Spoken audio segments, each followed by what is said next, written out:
সোনা নাকি রূপা? 1 লাখ টাকা খাটালে কোনটা আপনাকে কোটিপতি বানাবে আর কোনটা আপনার পকেট ফাঁকা করবে? আজকের ভিডিওতে কোনো ভনিতা নয়, সরাসরি অঙ্ক আর লাভ ক্ষতির হিসেব হবে। আপনি যদি মনে করেন সোনা কেনাই সবচেয়ে নিরাপদ, তবে আজকের ভিডিওর তথ্যগুলো আপনার মাথায় আকাশ ভেঙে পড়ার মতো কাজ করবে। কারণ বর্তমানে বাজারে এমন একটি পরিস্থিতি তৈরি হয়েছে যা গত কয়েক দশকেও দেখা যায়নি। ভিডিওর শেষে আমি এমন একটি সিক্রেট রেশিও শেয়ার করব যা জানলে আপনি নিজেই বুঝতে পারবেন আজই আপনার কি কেনা উচিত। শেষ পর্যন্ত না দেখলে আপনার কষ্টার্জিত টাকা ভুল জায়গায় আটকে যাওয়ার ঝুঁকি 100%। সরাসরি পয়েন্টে আসি। সোনার দাম এখন যে হারে লকেটের পেছনে আগুন লাগিয়ে ছুটছে, তাতে মধ্যবিত্তের অবস্থা অনেকটা ছেড়ে দেমা কেঁদেবাজি। আগে যেখানে গয়না বানানোর কথা ভাবলে একটা স্বস্তি আসতো, এখন সোনার দোকানে ঢুকলে মনে হয় যেন কিডনি বিক্রি করতে এসেছি।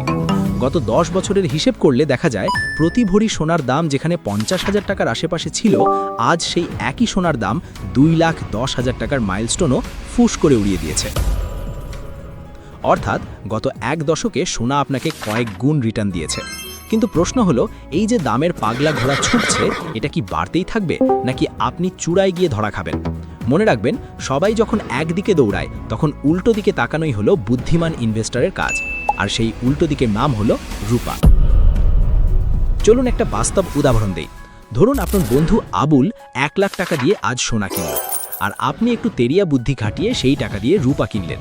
আগামী কয়েক বছরে সোনার দাম হয়তো আরও 50% বাড়বে, কিন্তু একই সময় রূপার দাম 200% বাড়ার সম্ভাবনা রয়েছে। আপনি হয়তো ভাবছেন, রূপা তো সস্তা জিনিস, এটা দিয়ে কি আর বড়লোক হওয়া যায়?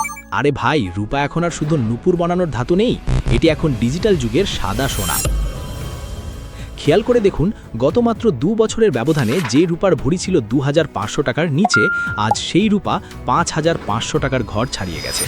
অর্থাৎ আপনার টাকা ডাবলের বেশি হয়ে গেছে চোখের পলকে। রূপা ছাড়া বর্তমান আধুনিক বিশ্ব এক কদমও চলতে পারবে না। আপনার হাতের স্মার্টফোন, ল্যাপটপ, সোলার প্যানেল থেকে শুরু করে ইলেকট্রিক গাড়ির ব্যাটারি, সব কিছুতেই রূপা অপরিহার্য। সহজ কথায়, পৃথিবী যত বেশি স্মার্ট হবে, রূপার চাহিদা তত বাড়বে। আর রূপা তো আর গাছ থেকে পড়ে না, খনি থেকে তুলতে হয়। ডিমান্ড বাড়ছে কিন্তু সাপ্লাই কম। ব্যবসায়ের এই গরম সূত্র কি আপনার মাথায় কোনো বুদ্ধি খেলিয়ে দিচ্ছে না? মাঝে একটা প্রশ্ন করি, আপনি কি আপনার টাকা শুধু সিন্ধুকে নিরাপদে ঘুম পাড়িয়ে রাখতে চান, নাকি টাকা দিয়ে আরও টাকা বানাতে চান? কমেন্টে 1 অথবা 2 লিখে জানান।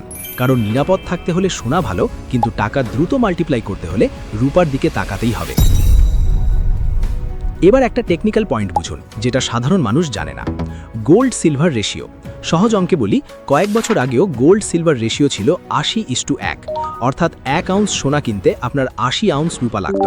কিন্তু বর্তমানে রূপার দাম দ্রুত বাড়তে থাকায় এই রেশিও নেমে এসেছে প্রায় 40:1। এর মানে হলো, রূপা এখন তার আসল জৌলুস দেখাতে শুরু করেছে। বড় বড় খেলোয়াড়রা যখন এই রেশিও দেখে ইনভেস্ট করে, তখন আমরা সাধারণ মানুষ শুধু বিরিয়ানির প্যাকেটের মতো সোনার পেছনে ছুটি।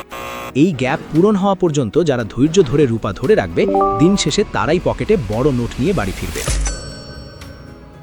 আচ্ছা, সোনার দাম যখন আকাশ ছোঁয়া, তখন অনেকের মনে আরেকটা বড় প্রশ্ন ঘুরপাক খায়।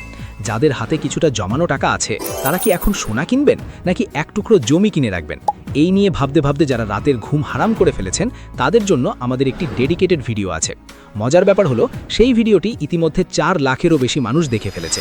সেখানে আমরা আলু ভর্তা বানানোর মতো সহজ করে সবকিছু বুঝিয়ে দিয়েছি। ওই ভিডিওটি দেখার পর আপনার আর কোনো জ্ঞানীগুণীর পরামর্শ লাগবে না, নিজেই নিজের সিদ্ধান্ত নিতে পারবেন। এই ভিডিওটি শেষ করে আপনি ডেসক্রিপশন বক্সের লিঙ্কে ক্লিক করতে পারেন, অথবা এখনই উপরে আই বাটনে ঝুলিয়ে দেওয়া ভিডিওটি দেখে নিতে পারেন। যাই হোক, আমরা আবার মূল আলোচনায় ফিরে আসি। অনেকেই বলেন, রূপা কিনলে তো কালো হয়ে যায়, এটা কি ইনভেস্টমেন্ট হলো? আরে ভাই, আপনি কি এটা তায়াম্মুম করার জন্য কিনছেন? মোটেও না, আপনি ইনভেস্ট করছেন। আর সবথেকে বড় ভুলটা আমরা করি গয়না কিনে।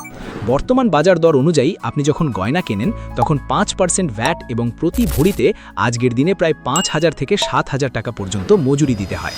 অর্থাৎ সোনা 2 লাখ টাকার উপরে কিনলেও হাতে পাওয়ার সাথে সাথেই ওই মজুরি আর ট্যাক্সের টাকাটা কর্পূরের মতো উড়ে যায়।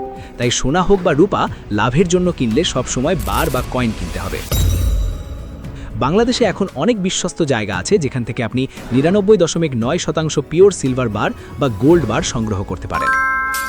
আরেকটি মজার তথ্য দেই, সোনার সরবরাহ পৃথিবীতে মোটামুটি স্থিতিশীল, কিন্তু রূপা এমন একটি ধাতু যা একবার ইন্ডাস্ট্রিয়াল কাজে ব্যবহার হয়ে গেলে তার রিসাইকেল করা খুব কঠিন। সোজা বাংলায় রূপা একবার হারিয়ে গেলে ওটা আর সহজে ফিরে আসে না। সাম্প্রতিক গবেষণা বলছে ইলেকট্রনিক বর্জ্য থেকে রূপা উদ্ধার করার খরচ রূপার বর্তমান বাজার দরের থেকেও বেশি। ভাবুন তো একবার, যে জিনিসের চাহিদা আকাশচুম্বী কিন্তু বাজারে মজুদ কমছে, তার দাম কোথায় গিয়ে ঠেকবে? বিশ্ববাজারে রূপার ঘাটতি এখন এমন পর্যায়ে যে বড় বড় কোম্পানিগুলো এখনই রূপা মজুদ করার জন্য হুড়োহুড়ি শুরু করেছে। এখন আপনি হয়তো ভাবছেন, তাহলে কি আমি কালই সব টাকা দিয়ে রূপা কিনব? একদমই না। বুদ্ধিমান ইনভেস্টররা কখনোই সব ডিম এক ঝুড়িতে রাখে না। একটা দেশি স্টাইল গোল্ডেন রুল শিখিয়ে দেই। আপনার যদি 100 টাকা ইনভেস্টমেন্টের বাজেট থাকে, তাহলে 60 টাকা সোনাতে রাখুন নিরাপত্তার জন্য, আর 40 টাকা রূপাতে রাখুন হাই রিটার্নের আশায়। কারণ রূপার দাম যখন বাড়ে তখন সোনার চেয়ে অনেক বেশি দ্রুত গতিতে বাড়ে, আবার যখন কমে তখন সোনার চেয়ে একটু বেশি ওঠানামা করে। আমাদের দেশের মধ্যবিত্তদের একটা বড় সমস্যা হলো আমরা শুধু সোনা চিনি। বিয়ে মানেই সোনা, উপহার মানেই সোনা। কিন্তু আপনি কি জানেন স্মার্ট ইনভেস্টররা এখন ফিজিক্যাল সিলভার বা রূপার বিস্কুট জমানোকে কেন বেশি গুরুত্ব দিচ্ছে? কারণ তারা জানে future is digital and electric, আর এই দুই ক্ষেত্রেই রূপা রাজা। আজ আপনি যে রূপা 5500 টাকার উপরে কিনছেন, কয়েক বছর পর হয়তো সেই একই পরিমাণ রূপা কিনতে আপনাকে আজকের সোনার দামের কাছাকাছি টাকা গুনতে হতে পারে। তখন যেন আবার আফসোস করে বলতে না হয়, ইস, কেন যে তখন কিনলাম না। তাহলে সারসংক্ষেপ কি দাঁড়ালো? সোনা হলো আপনার জন্য বীমা বা ইন্স্যুরেন্সের মতো, যা আপনাকে মুদ্রাস্ফীতি থেকে রক্ষা করবে। আর রূপা হলো আপনার জন্য একটি হাই রিটার্ন ইনভেস্টমেন্ট, যা আপনার সম্পদকে বহুগুণ বাড়াতে সাহায্য করবে। বর্তমান বাজারে সোনা তার অল টাইম হাই প্রাইসের আশেপাশে ঘুরছে, তাই এখন সব টাকা সোনাতে ঢালা কিছুটা ঝুঁকিপূর্ণ।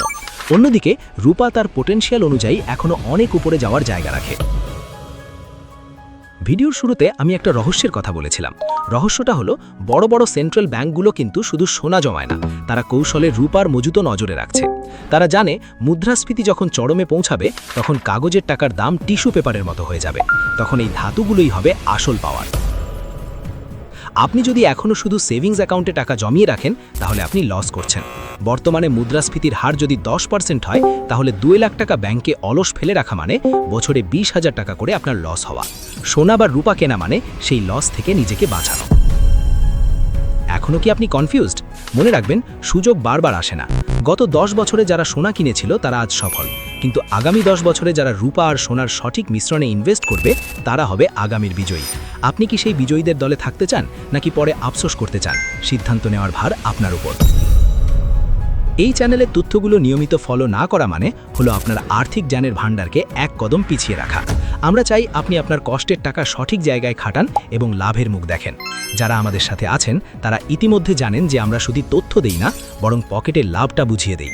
নিজেকে স্মার্ট ইনভেস্টর হিসেবে গড়ে তুলতে আমাদের সাথে জুড়ে থাকাটা আপনার নিজেরই পকেটের স্বার্থে। পরবর্তী ভিডিওতে আপনারা কোন বিষয়টি নিয়ে বিস্তারিত জানতে চান? 1. জমি কেনা ভালো নাকি ফ্ল্যাট কেনা? বর্তমানে কোনটিতে রিটার্ন বেশি? 2. মাসে নির্দিষ্ট অঙ্কের টাকা জমিয়ে কিভাবে দ্রুত কোটিপতি হওয়া সম্ভব? কমেন্টে 1 বা 2 লিখে আপনার মতামত জানান। যে টপিকে বেশি কমেন্ট পড়বে, আগামী সপ্তাহে সেই বিষয়ের ইনসাইট স্টোরি আর অঙ্ক নিয়ে হাজির হব। নিজের খেয়াল রাখুন, বুদ্ধি খাটিয়ে বিনিয়োগ করুন। ধন্যবাদ।